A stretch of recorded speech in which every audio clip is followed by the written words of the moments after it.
When the war began over a year ago, the one thing Germany absolutely did not want was what Germany got: a war on two fronts. Indeed, the initial German plan for the war was designed to specifically avoid that, and it was called the Schlieffen Plan.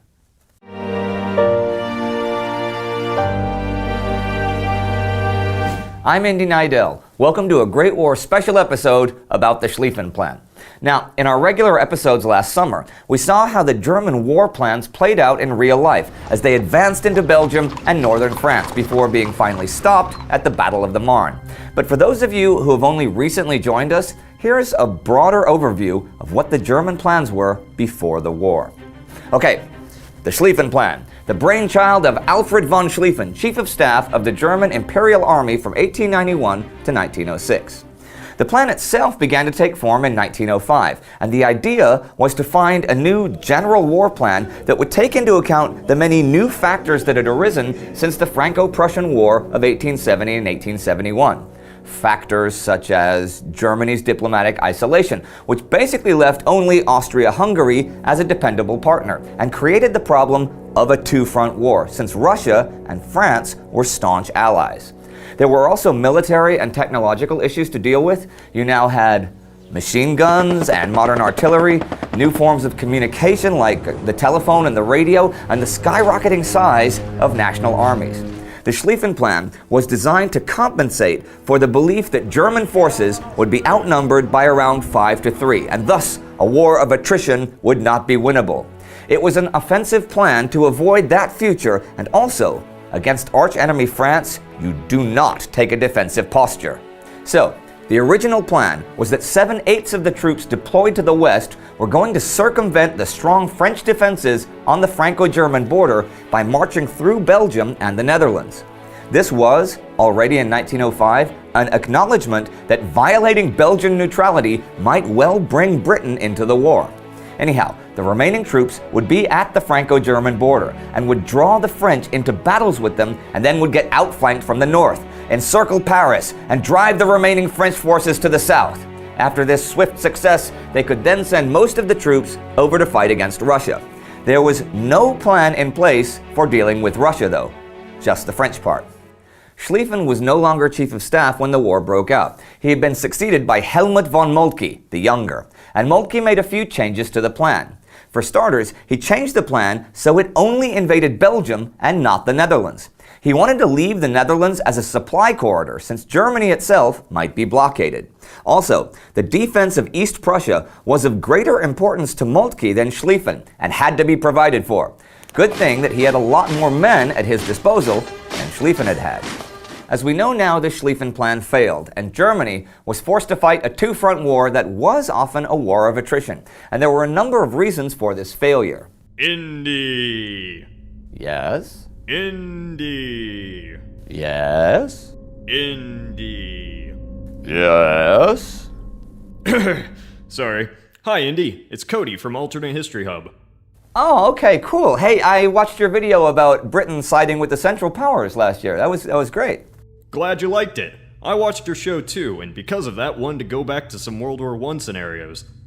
Since you're talking about the Schlieffen Plan, I wanted to mention that I just published a video asking the question, what if the Schlieffen Plan had actually worked?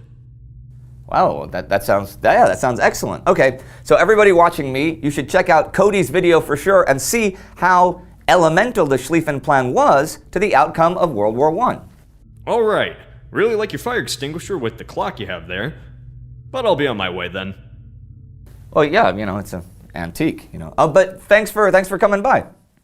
Alright, so why did the Schlieffen Plan actually fail? Just looking at the numbers objectively, it seems doubtful there were ever enough German troops to achieve the encirclement of Paris and to drive the remaining French troops southward. Not so much that there weren't enough men initially, but the fact that casualties couldn't really properly be replaced. See, the German army was as well equipped in general as anyone else, but that was the regular troops. This was not so for the reserve and replacement troops, who were not even trained with new equipment, were not as well trained anyhow, did not have machine gun crews or artillery regiments, and could not really implement the plan. The plan relied on speed for success, and speed relied on transportation. So how would that work? Well, at the beginning of the war, Germany had 5,000 cars and 1.4 million horses. But to really move the troops, you'd need trains, right? So you can only go where the train tracks go. And once the Germans invaded Belgium and France, the Belgians and French destroyed the track as they retreated, so it had to be laid again. One reason Liège was so important to take was that it was a major railway hub, so you couldn't go anywhere until you took it. And the railway issues produced big supply issues too. See, much as railways are inflexible, the whole Schlieffen plan was inflexible. Once it was set in motion, there was no turning back and no alternative plan. Here's a little anecdote from the first days of the war. The Kaiser got a misleading telegraph from London that claimed the French weren't mobilizing at all. So he ordered Moltke to deploy all his troops against Russia. Moltke replied, "The deployment of millions of men cannot be improvised. It is the result of years of planning. Once set, it cannot be changed. If His Majesty insists on sending all available troops to the east, they would not get a battle-ready army, but a bunch of armed men without any food." And the movement was so tight that any mistakes or delays would cause the plan to crumble. And the train schedule didn't even account for delayed trains or broken tracks. And the siege of Liège took nearly 2 weeks instead of the 2 days that the Germans had expected, which tied up a lot of troops and prevented the Germans from using most of the Belgian railways until Liège fell, delaying the plan. Good communication was also important if you want to get things moving quickly. Germany was on the same technical level as the other nations when it came to communications. The problem was that telegraphs and radios became scarce the closer you would get to the front, and right at the front, pigeons and flags were still used. All this meant that the high command would get an outdated picture of events and was giving orders based on outdated situations. But one of the biggest mistakes of the whole thing was misinterpreting how things would be in the East. The original Schlieffen plan dismissed Russia as a strong enemy because Russia had just lost to Japan in the Russo-Japanese War. And the version of the plan in 1914 basically ignored how much Russia had modernized in the past decade. Russia also mobilized before France, adding additional time pressure on Moltke in the West and forcing him to send troops from the Western Front to the Eastern Front before he wanted to. But guess what? Some of them refused to go. The Bavarian forces at the Franco-German border were the logical choice to send to the east to defend Prussia. They were on or near German soil and were the easiest to divert. But the Bavarians refused to go and defend Prussia. Moltke was forced to take troops from Belgium, much more difficult and much more time-consuming. He had problems with making his generals obey his exact orders in general.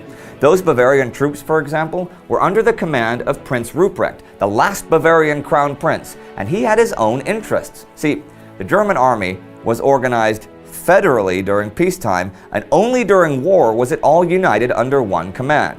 So Ruprecht refused to take his Bavarian troops to defend Prussia, and even when he was given the task of just keeping the French troops at the border occupied, he didn't like that either.